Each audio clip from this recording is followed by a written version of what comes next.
जय हो। भारत के संतों की जय हो, हिंदू धर्म की जय हो। भारत के संतों की जय हो, हिंदू धर्म की जय हो।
चाहे हिंदू धर्म है, चाहे भारत माता है,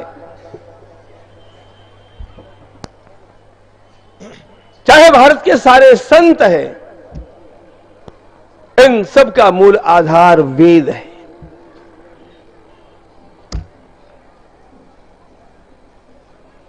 भगवान सुखदेव जी महाराज वर्णन करते हैं, राजन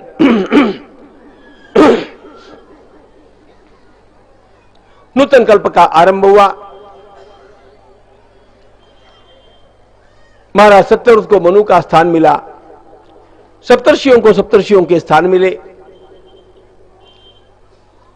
सप्तर्षि एवं मनु ये सारे पद है, अधिकारी जीवात्मा इस पर आते हैं और जाते हैं।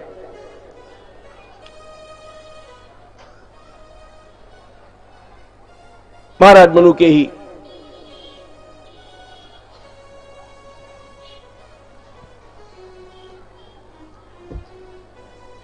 घर में एक कन्या का जन्म हुआ जिसका नाम इला।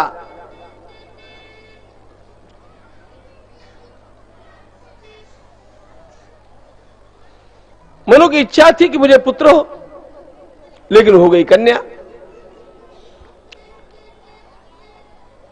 बाद में इस कन्या को पुत्र रूप भगवान शिव जी की कृपा से प्राप्त हुआ, लेकिन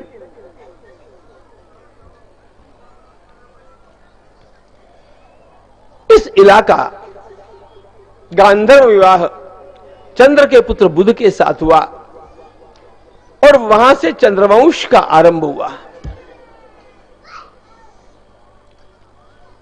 उनके पुत्र है पुरुरवा। चंद्रवंश का आरंभ बिंदु यहां पर है। मनु की ही अन्य शाखा में नभक का जन्म हुआ। नभक के पुत्र नाभाग है। नाभाग के पुत्र अंबरीश है। अंबरीश भक्तों के आदर्श है। वैष्णवता के सारे गुण उनके जीवन में पूरी तरह भरे हुए हैं। सवै मन कृष्ण पदारविंदयोर, प्रजा का पालन उत्तम रीति से करते तो है ही, लेकिन अपने को भगवान नारायण के सेवक के रूप में देख करके संपूर्ण भक्ति में तन्मय रहते हैं। वैष्णवता के कारण एकादशी का उपवास तो वे नित्य ही करते हैं। 1 वर्ष के लिए उन्होंने साधारण द्वादशी का व्रत ग्रहण किया। व्रतांते कार्तिकेय मासी, कार्तिक मास में उनका व्रत पूर्ण होने के पश्चात वे स्वयं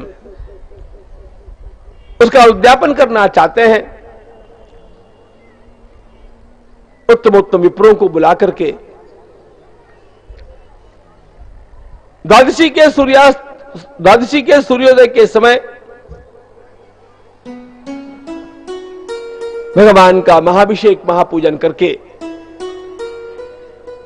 अतीव विपुल दान उन्होंने किया। ब्राह्मण भोजन हुआ। महर्षि दुर्वासा का एकाएक आगमन हो गया। दुर्वासा को महाराज अम्बरीश ने निमंत्रित किया, लेकिन स्नान संध्या करने के लिए दुर्वासा चले गए। संयोग की बात यह थी, जमुना जी में डुबकी लगाने पर उनको वहां पर समाधि लग गई। भगवान की लीला। दुर्वासा जी समय से नहीं आए, ये देख करके महाराज अम्बरीश विचार में पड़े कि मुझे क्या करना चाहिए। सोच करके उन्होंने स्वयं जल ग्रहण करके अपना उद्यापन कर लिया। महाराज अम्बरीश एकादशी के उपवास में एक ही बार जल ग्रहण करते थे नियम के अनुसार, इसलिए जल ग्रहण करके उपवास वे कर सकते, पालना वे कर सकते थे। इससे निमंत्रित ब्राह्मण से पूर्व भोजन करने का दोष भी नहीं रहा और समय से पालना भी हो गया। लेकिन लौटने पर जब महर्षि दुर्वासा को इसका पता चला तो परम क्रुद्ध होकर के उन्होंने कृत्या को निर्माण किया अम्बरीश को मरवाने के लिए। वैसे भी दुर्वासा क्रोध मूर्ति है। भगवान सुखदेव जी महाराज वर्णन करते हैं, अम्बरीश तो शांत खड़े हैं क्योंकि वे भगवत भक्त हैं, न कायरता से भागे, न वीरता दिखाते हुए प्रतिकार किया। वे जानते हैं कि मेरा जीवन भगवान नारायण के अर्पित किया हुआ जीवन है। यदि भगवान नारायण चाहेंगे कि मैं जीऊं तो संसार की कोई शक्ति मेरा नाश नहीं कर सकती, और यदि भगवान नारायण नहीं चाहते हो तो मुझे कहां अपने लिए जीना है। जिसने इस कदर परमात्मा के चरणों में अपने को चढ़ा दिया हो, उसकी लज्जा रक्षा भगवान का आद्य कर्तव्य हो जाता है। एकाएक अम्बरीश के पीछे से सुदर्शन चक्र का प्राकट्य हुआ। चक्रराज ने कृत्या को जला दिया। दुर्वासा के पीछे लगे। भाग दौड़ करते हुए दुर्वासा सर्वत्र छिपने का प्रयास करते हुए अरे सत्यलोक में ब्रह्मा जी के पास गए, कैलाश के ऊपर भगवान महादेव जी के पास गए। इन दोनों ने तो साफ साफ उनको बचाने से मनाही कर दिया। हम कुछ नहीं कर सकते बतला दिया। दुर्वासा जी को परम विश्वास था कि भगवान नारायण के पास जाकर के तो काम होगा ही होगा।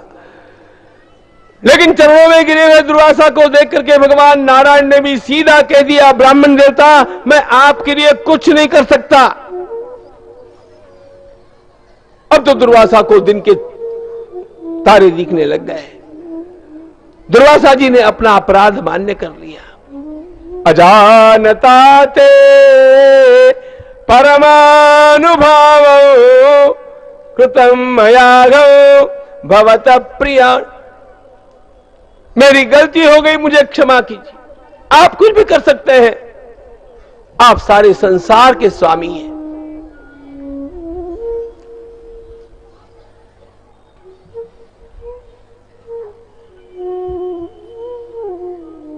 भगवान ने कहा, दुर्वासा तुमने ठीक बतलाया कि मैं त्रैलोक्य का स्वामी हूं, लेकिन तुम्हें इस बात का भी पता होना चाहिए कि त्रैलोक्य का स्वामी यद्यपि मैं हूं, मेरे स्वामी होते हैं मेरी भक्ति करने वाले भक्त। मैं उनके अधीन होता हूं। अहं भक्त पराधीनो य स्वतंत्र इव द्विज।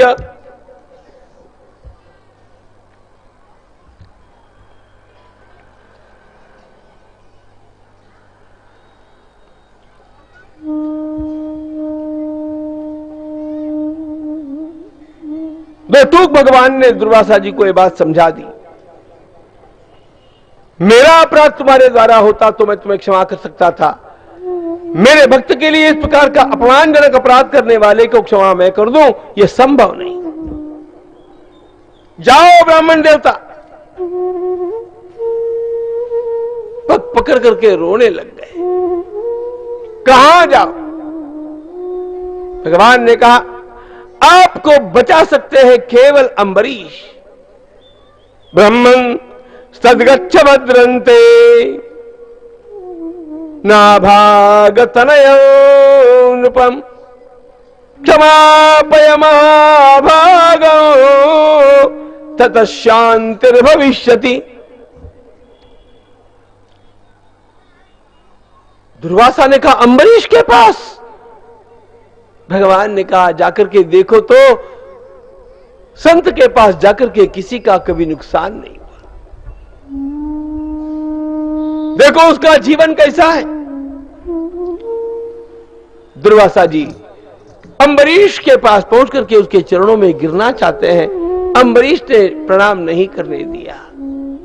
महाराज, आप ब्राह्मण देवता है, तपस्वी है, आप कैसे प्रणाम करेंगे? दुर्वासा ने कहा, वो चक्रराज मुझे जलाना चाहते हैं। अम्बरीश ने कहा, ऐसे नहीं हो सकता। दुर्वासा जी को पीछे कर दिया, चक्र के सामने स्वयं खड़े हो गए। सुदर्शन नमस्तुभ्यं सहस्राराच्युत प्रिय। चक्र की प्रार्थना करते हैं, चक्रराज ब्राह्मण देवता बहुत डरे हैं, आप शांत हो जाए। जब किसी प्रकार चक्र शांत होते नहीं है, अम्बरीश ने कहा, चक्रराज, यदि मैंने अपने बाल्यकाल से लेकर के अब तक भगवान नारायण की निष्ठा पूर्वक भक्ति की हो तो मेरे सारे पुण्य की आपको सौगंध है, आप शांत हो जाइए।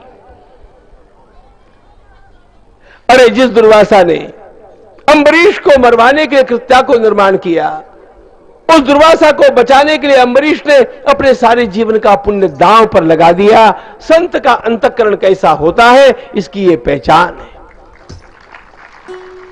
बदला नहीं लिया।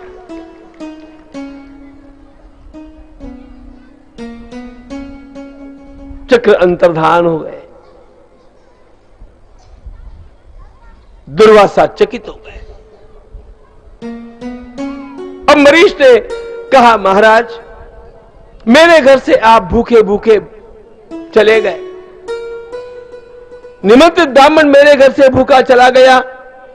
तब से मैंने भी संकल्प कर लिया कि जब तक आप लौट करके मेरे घर में भोजन नहीं करेंगे, मैं भी अन्न ग्रहण नहीं करूंगा। महाराज, इसको 1 वर्ष पूरा हो गया। मैंने जैसे तैसे फलाहार लेकर के जीवन धारण किया। पहले आपको भोजन कराऊंगा, तत्पश्चात मैं भोजन। ये दुर्वासा ने देखा, उनके नेत्रों से झरझर आंसू बहने लगे। इतनी सज्जनता, अरे सज्जनता की पराकाष्ठा हो गई। अम्बरीश ने दुर्वासा जी को अत्यंत आदरपूर्वक भोजन कराया, पूजन किया।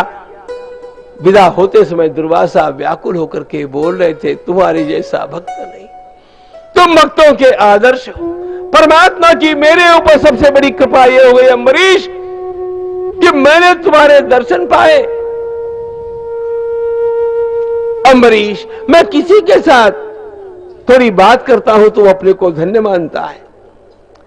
मैं किसी के घर पर भोजन लेता हूं तो अपने जीवन को सफल मानता है। तुम्हें सत्य बतलाता हूं, तुमसे बात करके मैं अपने को धन्य मानता हूं, और तुम्हारे घर की यह प्रसादी प्राप्त करके मैं अपने सारे तप को सफल मानता हूं। परमात्मा ने मेरे ऊपर बहुत बड़ा अनुग्रह किया, मुझे तुम्हारे दर्शन का यह लाभ दिया। प्रीतोस्मि अनुगृहीतोस्मि तव भागवतस्य वै दर्शन स्पर्शनालापैर आतिथ्येनात्ममेधसा।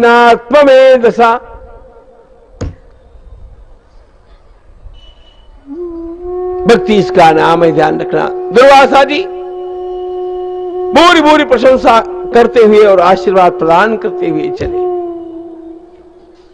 एक अम्बरीश में सारे के सारे सद्गुणों का समावेश हो गया। निरंतर अपने जीवन को सद्गुणों से अलंकृत करने का प्रयास करते रहने का नाम है भक्ति।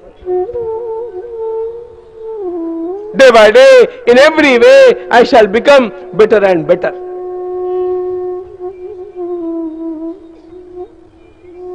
अम्बरीश भक्तों के आदर्श है। आगे चल करके इसी वंश में उत्तमोत्तम राजाओं का जन्म हुआ। महाराज सगर के अश्वमेधी यज्ञ को, अश्वमेधी अश्व को देवराज इंद्र कपिलाश्रम में छोड़ गए। खोज के लिए चले हुए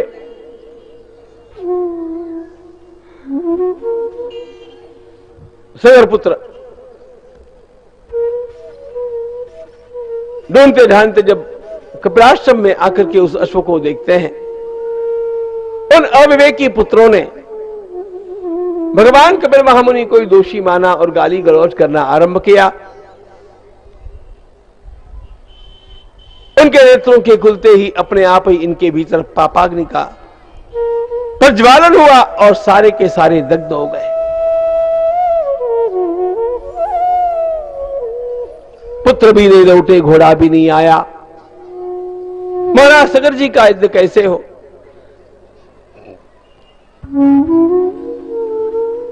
सगर जी का एक पोता है, असमंजस का पुत्र अंशुमान। वह स्वयं खोज के लिए गया। वह सज्जन है, योगी का पुत्र है। भगवान कपिल महामुनि को वंदन करके उनका दिव्य स्तवन किया, उनका आशीर्वाद प्राप्त हुआ। अश्व तो ले जाओ बेटा, लेकिन तुम्हारे चाचा जी यहां पर भस्म हुए हैं। उनके उद्धार के लिए गंगा जी को भूमंडल पर लाने के लिए प्रयास करना।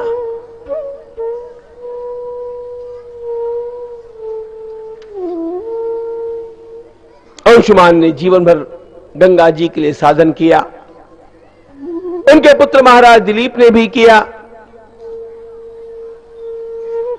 तीसरी पीढ़ी में उनके पुत्र जब भगीरथ जी ने प्रयास किया, उनके जीवन के उत्तर काल में भगवती गंगा जी का शुभागमन हुआ। गंगा मैया की जय।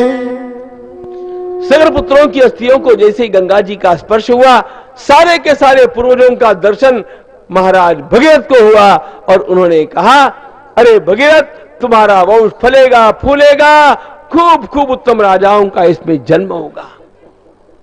बात सत्य हुई। इसी वंश में खट्वांग का जन्म हुआ, महाराज दिलीप का जन्म हुआ, परम प्रतापी महाराज रघु का जन्म हुआ, महाराज अज का जन्म हुआ, परम धार्मिक महाराज दशरथ जी का जन्म हुआ और उनके गृहस्थाश्रम को और सारे संसार को धन्य करते हुए साक्षात भगवान का अवतार हुआ। प्रभु रामचंद्र भगवान की जय। मधुर मधुर नाम सीताराम सीताराम, मधुर मधुर नाम सीताराम सीताराम, मधुर मधुर नाम सीताराम सीताराम, मधुर मधुर नाम सीताराम सीताराम, सीताराम सीताराम सीताराम सीताराम, सीताराम सीताराम सीताराम सीताराम,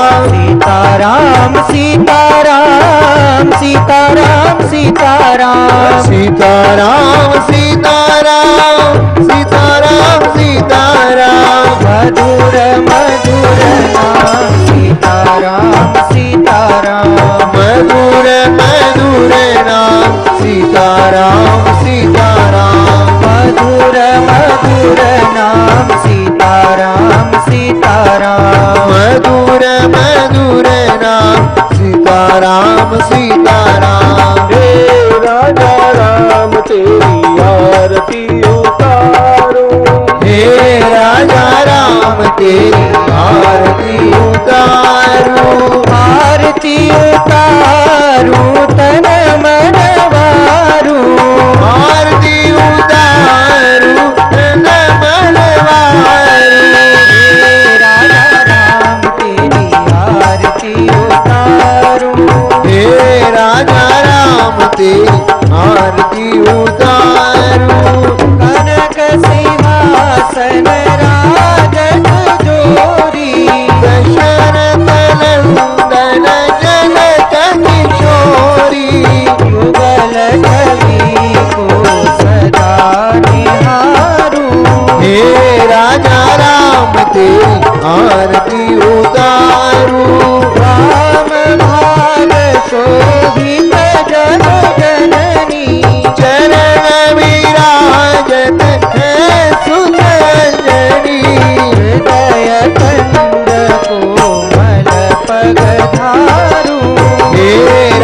आरती उतारू।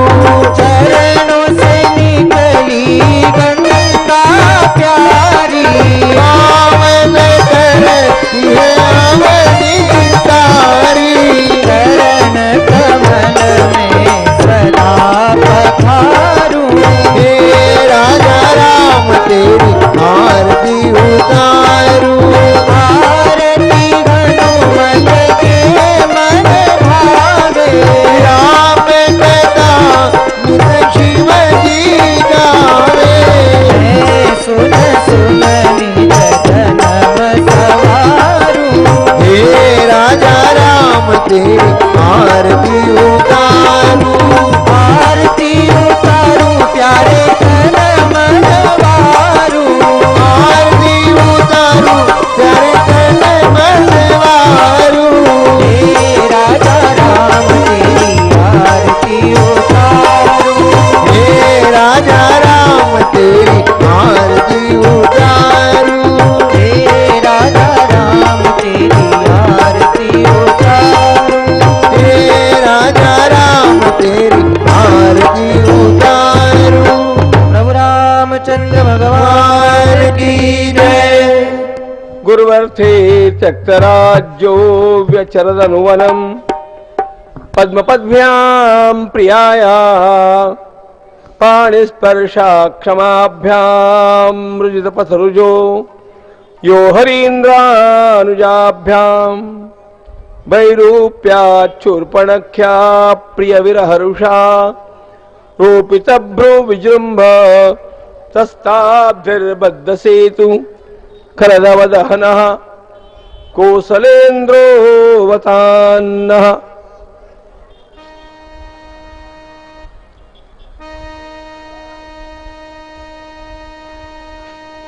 भगवान के सारे अवतारों में श्री रामावतार का कुछ विशेष स्थान है।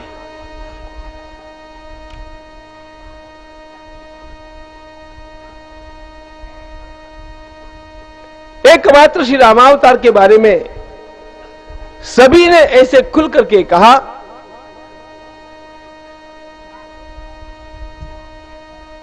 रामो विग्रहवान धर्मः। अनुकरणीय आदर्श के रूप में भगवान श्री राम का जीवन ग्राही है।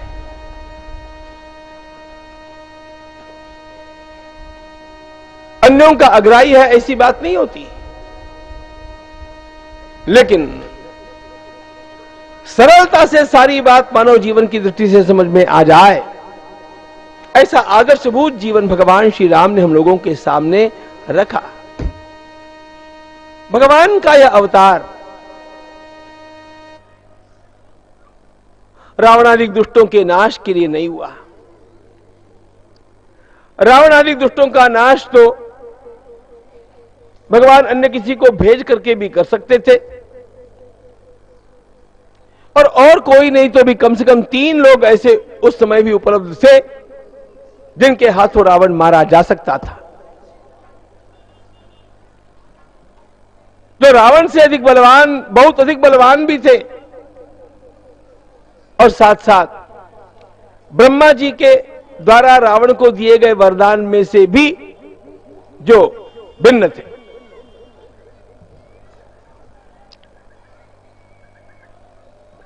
सुग्रीव के भाता वाली,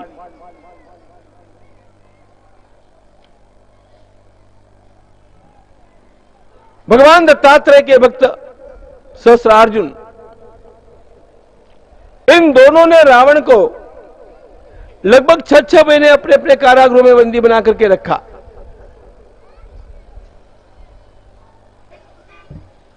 तो रावण को तो सीधा समाप्त ही कर सकते थे। सहस्रार्जुन का पारिपत्य करने वाले भगवान परशुराम जी महाराज, ये तो भगवत अवतार ही थे। रावण को समाप्त ही करना होता तो बड़ी बात उतनी नहीं थी, उसके लिए भगवान के आगमन की आवश्यकता नहीं थी। भगवान का आगमन एक अन्य हेतु से हुआ, जिसका वर्णन भगवान हनुमान जी महाराज श्रीमद् भागवत में करते हैं। मर्त्यावतारा स्विहमर्त्य शिक्षण रक्षो वधायैव न केवलम विभो मर्त्यावतार स्विहमर्त्य शिक्षण। भगवान स्वयं लोगों को सिखाने के लिए आए। क्या सिखाने के लिए आए? पदार्थ विज्ञान, रसायन शास्त्र, संगीत विद्या, आयुर्वेद, कंप्यूटर साइंस, क्या पढ़ाना था भगवान को? यह पढ़ाने के लिए भगवान की आवश्यकता नहीं है।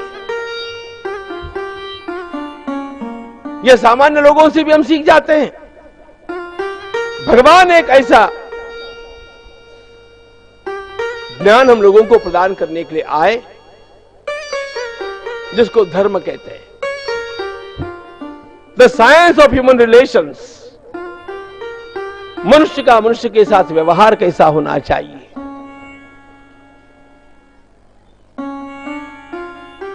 देखो, आज बड़ी विचित्र बात यह हो गई,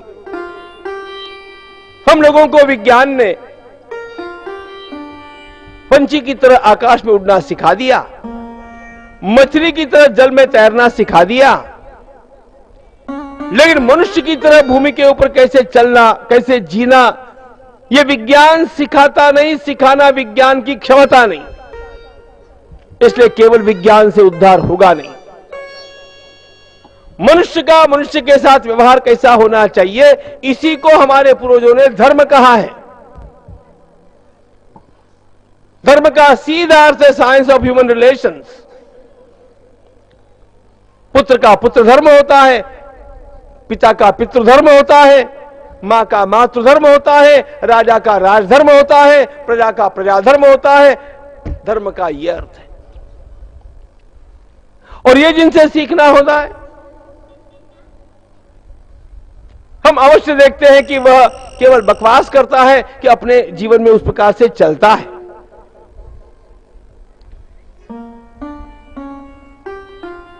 किसी से कंप्यूटर की विद्या सीखनी होती है ना, तो हम उसके पर्सनल लाइफ में जाते नहीं। भाई संगीत सीखना मेरा काम है, वो अपने जीवन में कैसे जीता है, मुझे क्या करना है, ऐसा हम सोच लेते हैं। लेकिन आदर्श के रूप में जिसके सामने अपना मस्तक नवाना होता है, हम उसके व्यक्तिगत जीवन में जरूर जाना चाहते हैं। वो खाली बोलता है कि वैसा स्वयं जीता है, देखना चाहते हैं, नहीं तो उसकी बात मानने के लिए अपना मन तैयार नहीं होता है।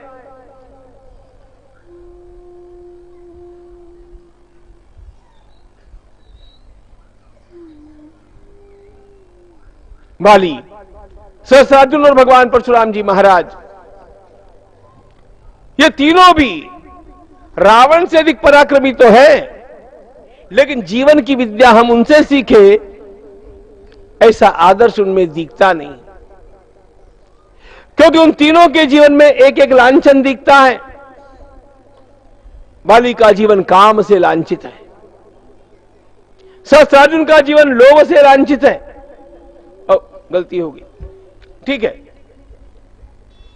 वाली का जीवन काम से, सहस्त्रार्जुन का जीवन लोभ से, और भगवान परशुराम जी महाराज के जीवन में हम देखते क्रोध, इतना क्रोध। और यही तो नरक के 3 द्वार है। भगवान गीता में कहते हैं त्रिविधम नरकस्येदम द्वारनाशनमात्मनः काम क्रोध तथा लोभ तस्मादेतत्रयं त्यजेत्। काम विहीन, क्रोध विहीन, लोभ विहीन पुरुषार्थ में जीवन कैसा होता है, यह देखना हो ना, तो भगवान श्री राम की ओर देखना। अप्रतिम पुरुषार्थ, लेकिन काम का, क्रोध का, लोभ का एक भी छींटा तक नहीं।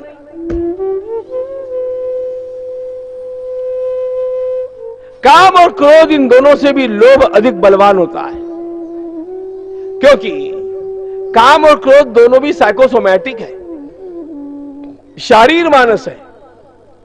शरीर की मर्यादा के कारण काम की मर्यादा है, शरीर की मर्यादा के कारण क्रोध की मर्यादा है। लेकिन लोभ केवल मानस रोग है, उसकी कोई मर्यादा ही नहीं।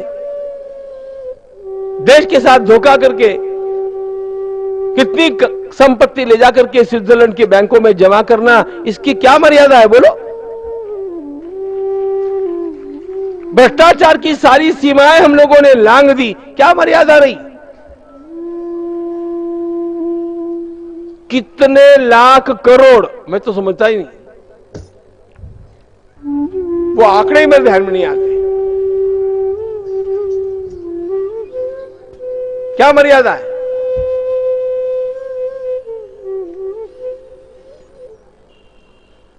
एक विद्वान ने अभ्यासपूर्ण लेख लिखा है कि सैकड़ों वर्षों में यवन राजाओं ने इस देश को नहीं लूटा, उतना हमारी सरकार ने इस देश को लूट लिया अकेले।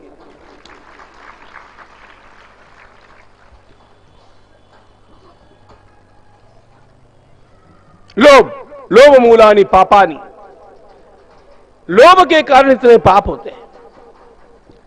जरा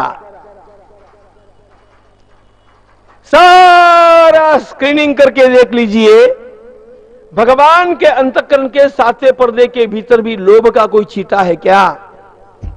अरे जरा सा भी लोभ भगवान राघवेंद्र के अंतःकरण में होता तो कोई उनको नहीं भेज सकता था वन में।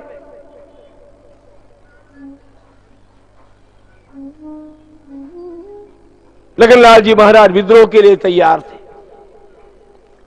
और उनका विद्रोह केवल भावनिक नहीं था, वो लीगल कॉन्फ्लिक्ट था। लखनलाल जी का मुद्दा महत्वपूर्ण है। अब समय नहीं मेरे पास, लेकिन ध्यान ये रखना चाहिए, बद्धताम अपी, ऐसा जब लखनलाल जी बोलते हैं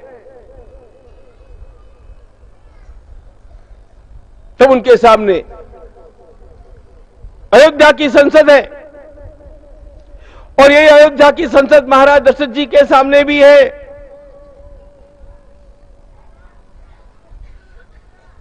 अयोध्या की संसद में एक मत से उन्होंने प्रस्ताव पारित किया है।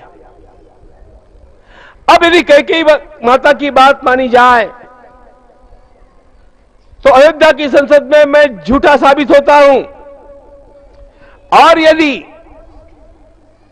कैकेयी माता की बात न मानी जाए तो व्यक्तिगत जीवन में मैं झूठा साबित होता हूं। महाराज दशरथ जी का यह अत्यंत बड़ा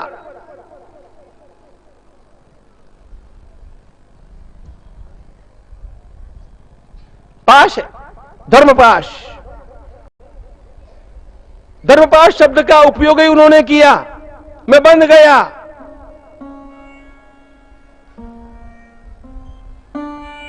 संसद अयोध्या की है जी,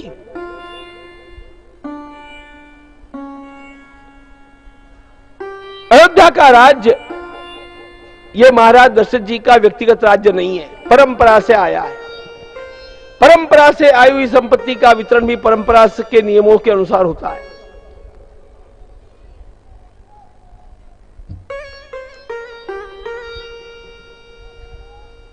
संसद में प्रस्ताव पारित भी हो गया। अब यदि महाराज दशरथ जाकर के कहते हैं संसद में कि हम लोगों ने कल प्रस्ताव पारित किया था श्री राम को राज्य देने का,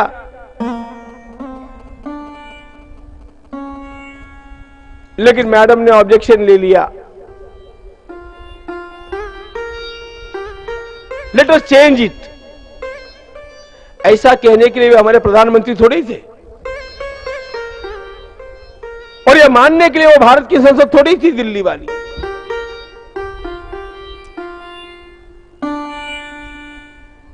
संसद तो यही कहती कि आप हमारा अपमान कर रहे हैं, आपकी मैडम आपके घर में।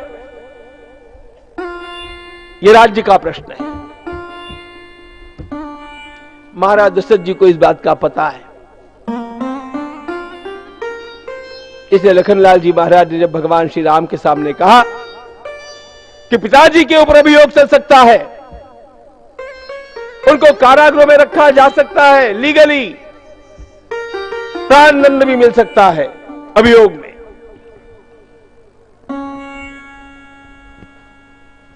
राज्य तुम्हारा है, विद्रोह करने के लिए मैं तैयार हूं। अरे अन्य कोई भी होता तो उसकी बुद्धि चलित हो जाती। धन्य प्रभु। लक्ष्मण की बातों को सुनकर के भगवान श्री राम व्याकुल हो गए।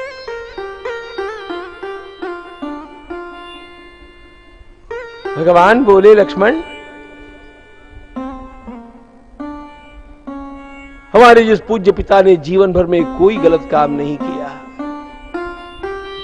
आज जब वे धर्म संकट में फंसे हैं, ऐसे समय मेरे अधिकार की लड़ाई मैं लड़ूं, ये क्या बात कर रहे हो तुम? आजीवन माता पिता का अपने ऊपर अधिकार मानने वाला पुत्र हूं मैं। असत्य का कलंक लेकर के मैं अपने पिता को नहीं मरने दूंगा। उसका एक ही उपाय है, मैं स्वेच्छा से वन में चला जाऊं। और चल दिए भगवान। अधिकार की लड़ाई नहीं लड़े, कर्तव्य का पालन किए। त्यक्त्वा सुदुस्त्यज सुरेप्सित राज्य लक्ष्मी धर्मिष्ठ आर्य वचसा यदगागरण्यम माया मृगो दयितयेप्सितमन्वधावत् वंदे महापुरुषते चरणारविंदम। भगवान सुखदेव जी महाराज ने इन पावन शब्दों में उनके चरणों में प्रणाम किया।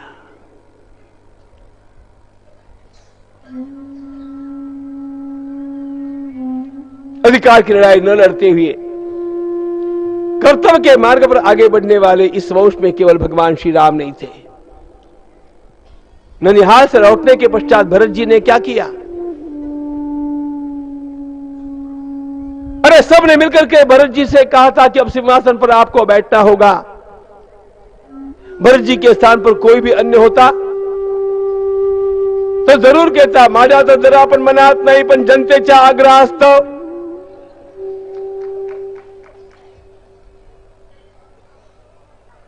भगवान श्री राम के भाई इतने दांभिक नहीं थे। भरत जी ने अमर भाषण किया।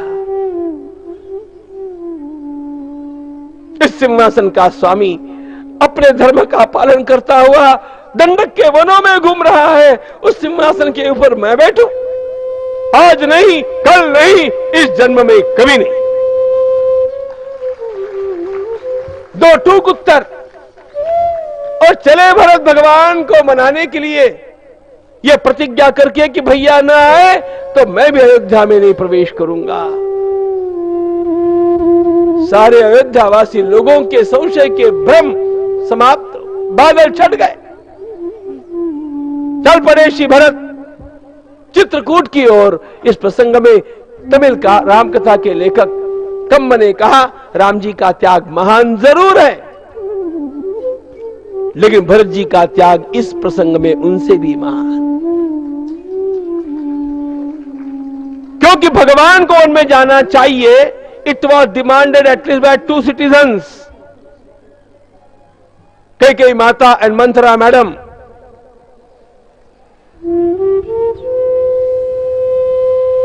लेकिन भरत जी को उनमें जाना चाहिए, ये तो किसी ने सोचा भी नहीं।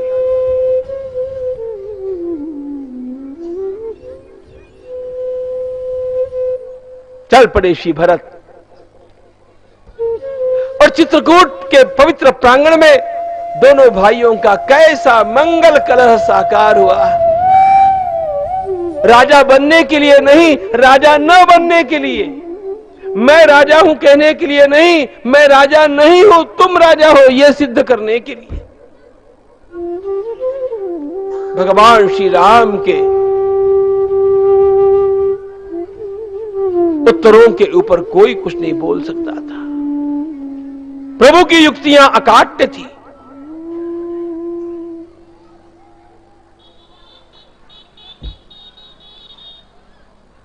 वशिष्ठ महर्षि ने भेंटों का उपयोग करना चाहा, भगवान श्री राम ने रोक दिया। गुरुदेव, अपने शिष्य को आज्ञा प्रदान करने से पूर्व मेरे पिताजी की बात सोच लीजिए।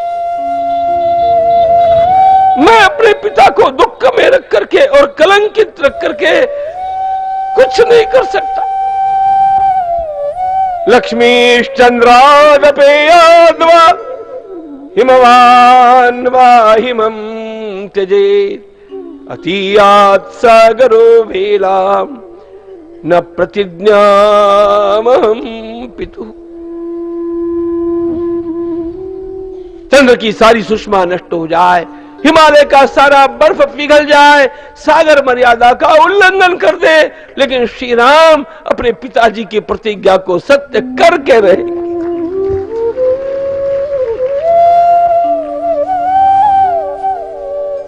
सबको चुप रहना पड़ा।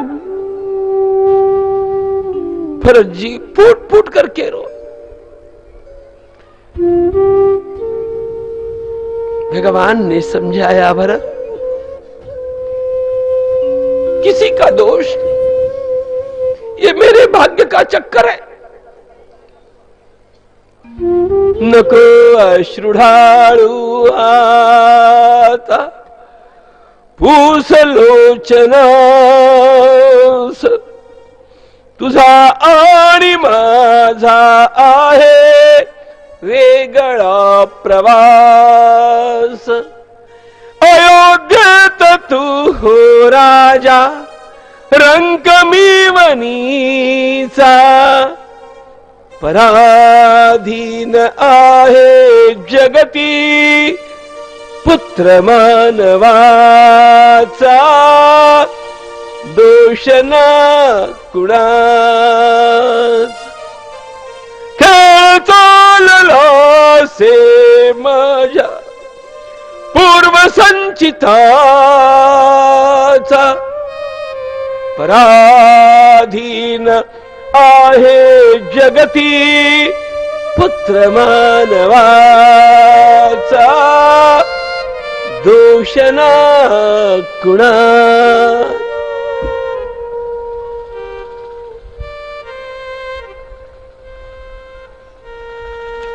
आखिर प्रभु ने ही स्वयं उपाय सुझाया। 14 वर्षों तक तुम राज्य कर लो, वनवास की अवधि को पूर्ण करके मैं आऊंगा। और आज तो नहीं ले सकता, लेकिन 14 वर्षों के पश्चात एक भाई के द्वारा दूसरे भाई को दिए गए उपहार के रूप में मैं उस राज्य का स्वीकार करूं। भरत जी को बहुत आनंद हुआ, लेकिन लोगों को तो यह लगा कि अब 14 वर्ष तक तो भरत जी को सिंहासन पर बैठना ही पड़ेगा। ये छोटा भाई अधिक तर्रार था। भरत जी ने कहा, भैया इतना अनुग्रह करने वाले आपके चरणों में मैं एक और प्रार्थना करता हूं, आप ले दे पादुका। इन स्वर्ण पादुकाओं को एक क्षण के लिए अपने चरण कमलों में धारण करके मुझे प्रसाद के रूप में दीजिए। अपने मस्तक पर और अयोध्या के महान गजराज के गंडस्थल पर विराजमान करके इन्हें नंदीग्राम में ले जाऊंगा। राज्याभिषेक नंदीग्राम में होगा, भरत का नहीं, आपकी चरण पादुकाओं का। राज्य 14 वर्षों तक चलेगा, सेवक के रूप में भरत कार्य का संपादन करेगा, लेकिन राज्य तो श्री राम का ही कहलाएगा, भरत का।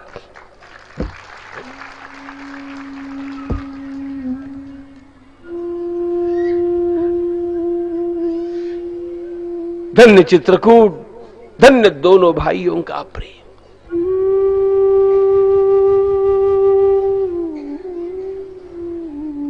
नंदीग्राम का तपस्वी अपना तप करता है और भगवान चित्रकूट से आगे बढ़कर के सारे पापियों के विनाश का तप करते हैं।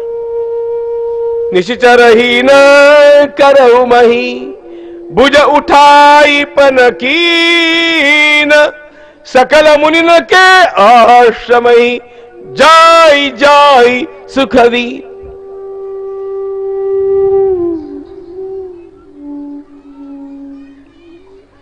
भगवती जानकी का अपहरण रावण ने किया, इसलिए रावण नहीं मारा गया। Sita was the last cause but not the only cause.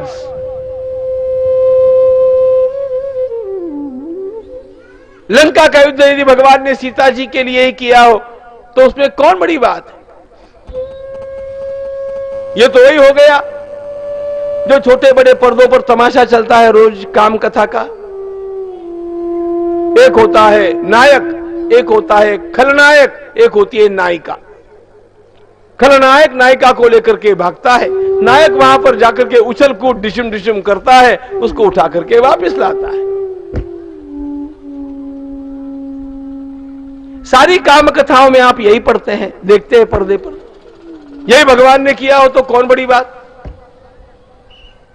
अपनी प्राणवल्लभा के लिए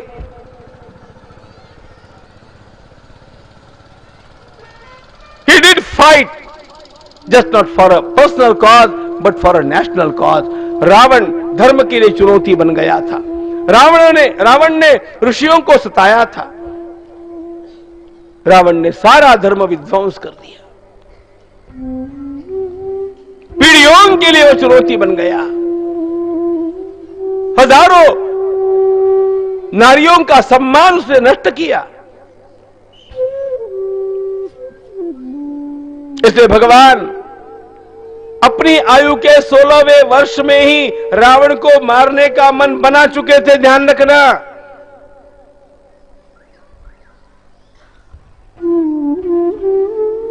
सीता जी का अपहरण रावण ने किया, इसलिए रावण मारा गया। ऐसा जिनको लगता है वे राम कथा पढ़ करके भी अभी बच्चे हैं, बालक छोटे छोटे। और ये सब ठीक से जानना हो तो वाल्मीकि राम कथा ही पढ़नी चाहिए। ध्यान रखना, मैं सारी राम कथाओं का आदर करता हूं, लेकिन वाल्मीकि की राम कथा ऐतिहासिक राम कथा है, इस बात की जानकारी देना भी आवश्यक मानता हूं।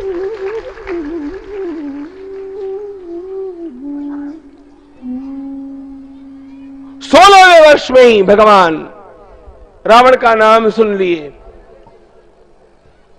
उसका नाश करने का मन बना लिए। सारे जीवन को उस प्रकार प्लान करते गए। इसीलिए तो भगवान ने शूर्पणखा को मारा नहीं। शूर्पणखा को मारने में भगवान को कोई हिचक थोड़ी थी। त्राटिका को मार करके भगवान ने अपना कार्य आरंभ किया था। इसको मारते वे, उससे भगवान की बात बनती नहीं। विरूप करके भेजने का परिणाम वे जानते थे कि अपने आप ये चिल्लाते हुए वहां पर जाएगी, रावण आकर के मेरी छेड़छाड़ करेगा और तब मुझे उस पर आक्रमण करने का अवसर मिलेगा। यदि रावण के द्वारा कोई छेड़छाड़ नहीं की जाती तो भगवान को आक्रांता के रूप में आक्रमण करना इंटरनेशनल लॉ में भारी पड़ता था। भगवान श्री राम मंजे हुए राजनीति थे, वो रामलीला वाले राम नहीं थे।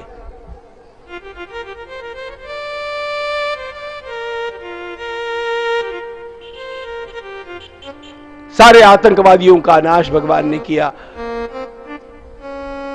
ध्यान रखना, दंडकारण्य में भगवान वन में घूमते रहे।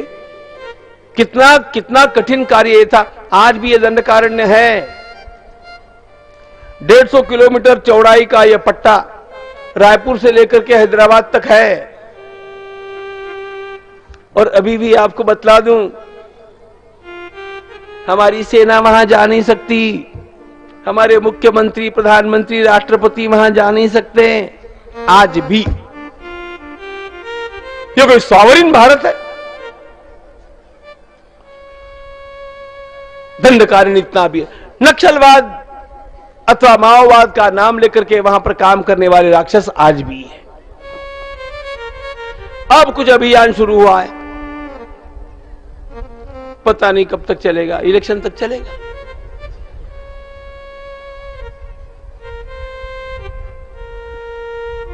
ये सारे ढोंगी ऐसे ही है।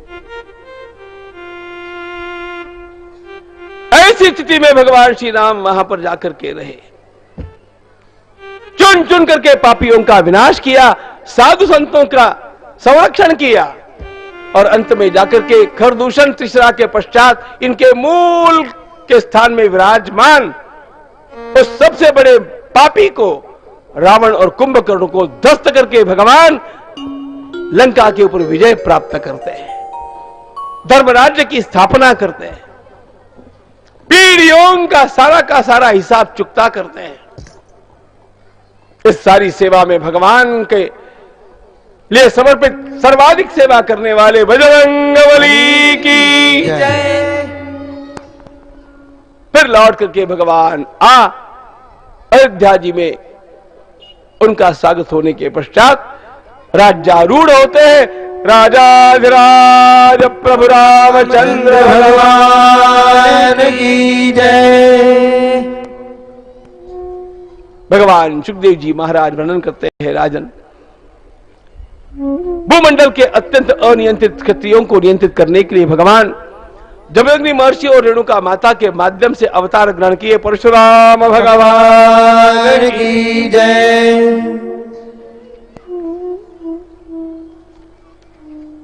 21 बार घूम करके क्षत्रियों का नियंत्रण किया और उसके पश्चात वे महेंद्र पर्वत के ऊपर तपस्या करते रहे। कथितो वंश विस्तारो भवता सोमसूर्ययो राज्ञाञ्चो भयवंश्यानां चरितं परमाद्भुतम्। कृष्ण कथा की ओर जैसे ही भगवान सुखदेव जी महाराज मुंडने लगे, राजा परीक्षित ने प्रार्थना की, गुरुदेव इस कथा को विस्तार से कहना, संक्षेप मत करना। भूमिर दृप्तनुपव्याज दैत्यानीक शतायुतैः आक्रांता भूरि भारेण ब्रह्मांडं शरणं ययौ। भगवान सुखदेव जी महाराज कहते हैं, राजन, भूमंडल के ऊपर ऐसे पापी क्षत्रियों का दैत्य तुल्य क्षत्रिय कहलाने वालों का बोलबाला हो गया था, जिसके कारण भूमि अत्यंत व्यथित हो गई। भगवान नारायण के पास गौरव पृथ्वी और देवताओं को लेकर के ब्रह्मा जी जाते हैं। आकाशवाणी ब्रह्मा जी ने सुनी और अनुवाद करके बतलाया, प्रभु स्वयं पधारने वाले हैं भूमि के दुख को दूर करने के लिए। लेकिन भगवान का यह अवतरण मथुरा जी में होगा, वसुदेव जी के गृह में, लेकिन प्रभु की बाल लीला गोकुल में होगी। इसलिए भगवान की बाल लीला में सहभागी होने का अधिकार रखने वाले देवों को, देवियों को, ऋषियों को चाहिए कि वे गोकुल और आसपास जन्म लेकर के सिद्ध रहे। देव देवियों में भगदड़ मची गोकुल और आसपास जन्म लेने के लिए। भूमंडल के ऊपर उग्रसेन जी महाराज का राज्य चला है।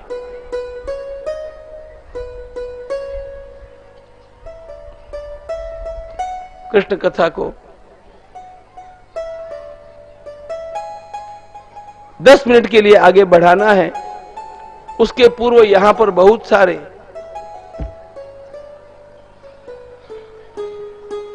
देवी देवता आकर के पहुंचे हैं, उनका कार्य संपन्न कर लें, तब भगवान का शुभागमन। पहले एक सूचना दे दूं, कल सवेरे शुक्रवार, कल सवेरे ठीक 8 बजे गुरु मंत्र दिया जाएगा। जिन लोगों को गुरु मंत्र लेना है वे आरती के बाद प्रतिष्ठान के कार्यालय में अपने नाम लिखवावे। कल सवेरे ठीक 8 बजे गुरु मंत्र के लिए, जहां पर परम पूजनीय गुरुदेव का निवास है, मंत्री जी के निवास पर, वहां पर गुरु मंत्र के लिए पहुंचेंगे।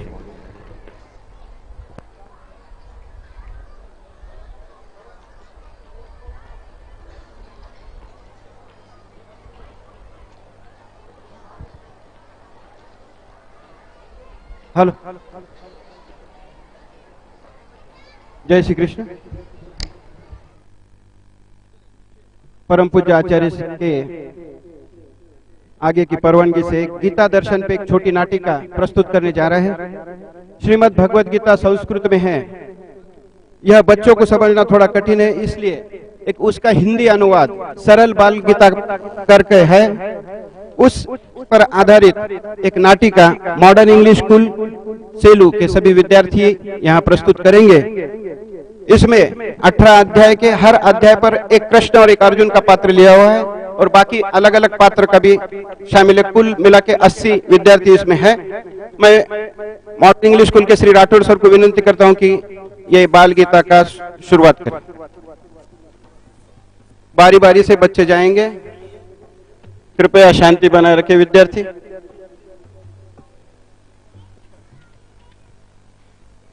सरल हिंदी में है और आप पंक्तियों की तरफ ख्याल दिए तो इसमें बहुत आनंद आएगा।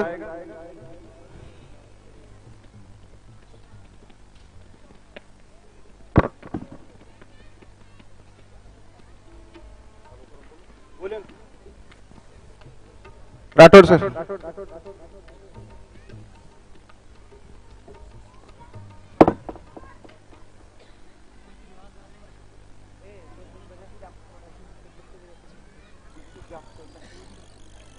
विद्यार्थी और बच्चों को, पालकों को यह मैं जरूर बताना चाहूंगा, संस्कार चैनल का लाइव टेलीकास्ट खत्म भी होता है तो इसका पूरा रिकॉर्डिंग हम लोग कर रहे हैं और पूरा प्रयास करेंगे 26 तारीख को इसका प्रक्षेपण करने का हमारा प्रयास रहेगा, तो उसकी चिंता मत करना।